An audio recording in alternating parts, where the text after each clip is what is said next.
नमस्कार विद्यार्थी मित्रांनो, history of Maharashtra by NS या यूट्यूब चॅनलमध्ये सर्वांचं मी मनपूर्वक हार्दिक स्वागत करतो। मी प्राध्यापक नरसिंह सदगे, मानसिंग नाईक ज्युनियर कॉलेज सायखेडा।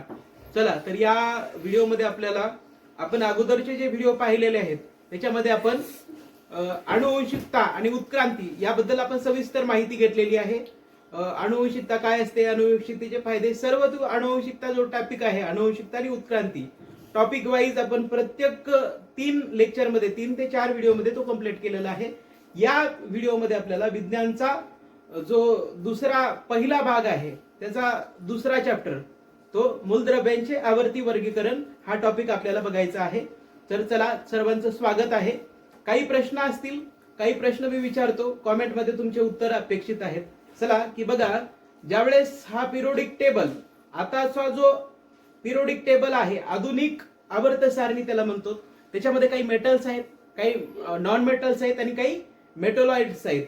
म्हणजे सगळे किती 118 एलिमेंट्स त्याच्यामध्ये आहेत। आपल्याला टॉपिक वाईज जे सायंटिस्ट होते त्यांनी जे त्यांची आवर्त सारणी मांडली त्या सगळ्यांबद्दल त्याच्यामध्ये व्यवस्थित माहिती आपल्याला त्याच्यामध्ये बघायची आहे। बघा की सगळे मेटल्स त्याच्यामध्ये आहेत, काही नॉन मेटल्स आहेत, काही मेटोलॉइड्स आहेत।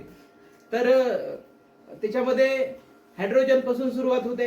Hydrogen, helium, lithium, beryllium, boron, carbon, nitrogen, oxygen, fluorine, neon, sodium, magnesium, aluminium, silicon, phosphorus, sulphur, chlorine, argon, potassium, calcium, scandium, strontium, yttrium, zirconium, niobium, molybdenum, technetium, ruthenium, rhodium, palladium, silver, cadmium, indium, tin, antimony, tellurium. म्हणजे हे जे काही आहेत हे सगळे काय आहेत, 118 elements periodic table मध्ये आहेत।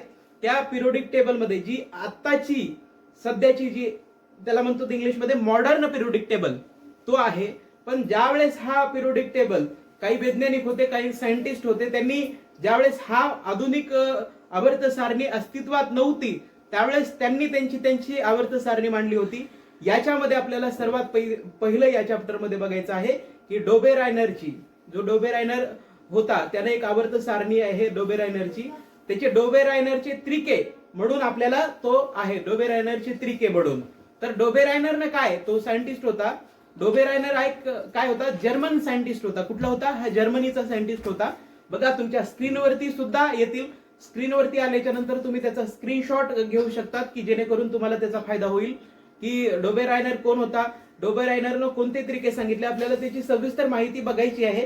पण तुमच्या स्क्रीनवरती जो येईल त्याचा स्क्रीनशॉट घ्या, तुम्हाला परीक्षेच्या दृष्टीनं तो महत्वाचा असेल। बघा, हा डोबेरायनर एक जर्मन वैज्ञानिक, त्याने मूलद्रव्याचे गुणधर्म, त्याच्या अणुवस्तुमान याबाबत संबंध सुचवले। ह्या डोबेरायनरनं काय सांगितलं, अणुवस्तुमान, व्हॉट इज मेंट बाय अणुवस्तुमान, अणुअंक आणि अणुवस्तुमान म्हणजे एखादं मूलद्रव्य आहे त्याच्यामधला जो ऍटम्स आहे, ऍटम मधल्या प्रोटॉन आणि न्यूट्रॉनची संख्या म्हणजे काय असतो, अणुवस्तुमान असतो, बरोबर आहे, अणुवस्तुमान असतो। त्याच्यानंतर अणुअंक, प्रोटॉनची संख्या, बरोबर आहे। अणुवस्तुमानाच्या या डोबेरायनरने काय सांगितलं की अणुवस्तुमानाच्या गुणधर्माच्या, बघा डोबेरायनर या जर्मन वैज्ञानिकाने मूलद्रव्याचे गुणधर्म व त्याच्या अणुवस्तुमान यामध्ये काय संबंध सुचवला। पुढे हा डोबेरायनर काय म्हणतो, त्याने एकसारख्या रासायनिक, बघा एकसारखे रासायनिक गुणधर्म असणाऱ्या प्रत्येक 3 मूलद्रव्याचे गट पाडून त्यांना त्रिके असे नाव दिले।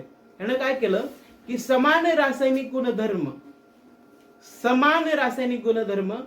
सेम केमिकल प्रॉपर्टी, समान रासायनिक गुणधर्म असलेल्या मूलद्रव्यांना काय केलं, त्याचे 3 गट पाडले आणि त्याला काय नाव दिलं, त्रिके। त्यालाच म्हणतात की डोबेरायनरचे त्रिके। समान रासायनिक गुणधर्म असलेल्याचे 3 काय केले, 3 मूलद्रव्याचा गट पाडला, त्याला असं काय सांगितलं, त्याला त्रिके नाव दिलं, डोबेरायनरचे त्रिके। बघा त्याच्यामध्ये पुढे सांगितलं की एका त्रिकामध्ये 3 मूलद्रव्याच्या चढत्या क्रमाने, त्या मूलद्रव्याची काय केली, अणुवस्तुमानाच्या चढत्या क्रमाने त्याची मांडणी केली आणि चढत्या क्रमाने त्याची मांडणी केली व त्याने काय दाखवलं, मधल्या मूलद्रव्याचे अणुवस्तुमान हे अंदाजे इतर दोन मूलद्रव्याच्या अणुवस्तुमानाच्या सरासरी इतके असते।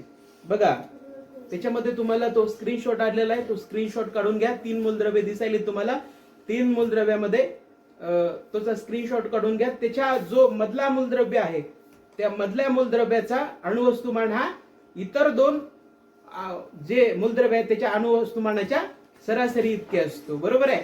हे डोबेरायनरचे त्रिके, ह्याच्यामध्ये 3 गोष्टी लक्षात ठेवणं गरजेचं आहे. 3च पॉईंट तुम्हाला या डोबेरायनरच्या त्रिक्यामध्ये लक्षात ठेवायचे आहेत.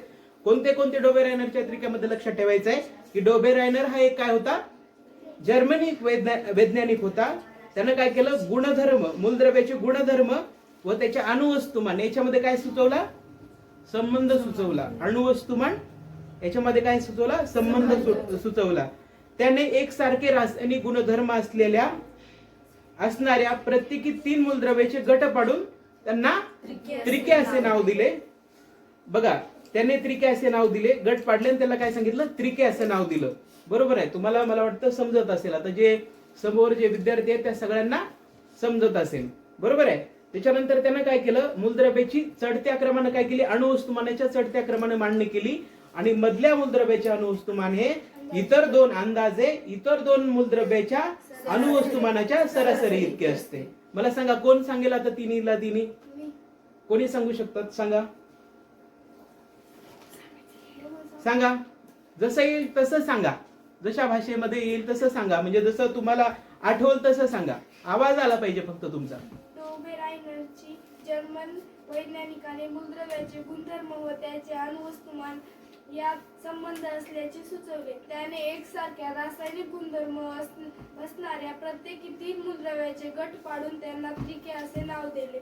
एका त्रिक्यामधील 3 मूलद्रव्याची मांडणी चढत्या क्रमाने केली व दाखवली. मधल्या मूलद्रव्याची अंदाजे इतर 2 मूलद्रव्याच्या अणुवस्तुमानाच्या सरासरी इतके असते. बरोबर आहे. हे तुम्हाला 3 पॉइंट परीक्षेच्या दृष्टीने. अजून कोण सांगू शकता? समृद्धी. डोबेरायनर या जर्मन वैज्ञानिकांनी अणुवस्तुमानाच्या चढत्या क्रमाने मूलद्रव्याची मांडणी केली. त्यांनी असे सांगितले की मूलद्रव्याचे अणुवस्तुमान हे, त्यांनी 3 गट पाडले. मूलद्रव्याचे अणुवस्तुमान हे इतर 2 मूलद्रव्याच्या अणुवस्तुमानाच्या अंदाजे सरासरी इतके असते. यालाच त्यांनी त्रिके असे नाव दिले. बरोबर आहे. त्यानं काय केलं, 3 रासायनिक गुणधर्म असलेले गट पाडले. एक बघा, एक लक्षात ठेवा, काहीही कन्फ्युजन याच्यामध्ये होऊ द्यायचं नाही. त्यानं काय केले, रासायनिक गुणधर्म सारखे असलेले गट पाडले, 3 मूलद्रव्याचे गट पाडले, त्याला नाव दिलं आणि त्याचं अणुवस्तुमानाच्या चढत्या क्रमाने काय केलं, त्याची मांडणी केली आणि त्याने सांगितलं की मधल्या मूलद्रव्याचं अणुवस्तुमान हे इतर 2 मूलद्रव्याच्या अणुवस्तुमानाच्या सरासरी इतके असते. बरोबर आहे. एवढं तुम्हाला याच्यामध्ये लक्षात ठेवणं गरजेचं आहे. आणि जे युट्यूबला विद्यार्थी आहेत त्यांनी सुद्धा या युट्यूबला जो लाईव्ह क्लास युट्यूबला जे बघायला येतात, युट्यूबला जो रेकॉर्ड टाकलेला आहे, रेकॉर्डेड व्हिडिओ टाकलेला आहे, त्याच्यामध्ये जे विद्यार्थी बघत असतील त्यांनी एवढ्या 3च गोष्टी या डोबेरायनरच्या त्रिक्यामध्ये लक्षात ठेवायच्या आहेत, जेणेकरून ह्या परीक्षेसाठी तुम्हाला फार फार महत्वाचे आहेत. एवढंच डोबेरायनरच्या त्रिक्यामध्ये तुम्ही लक्षात ठेवणं गरजेचं आहे. धन्यवाद.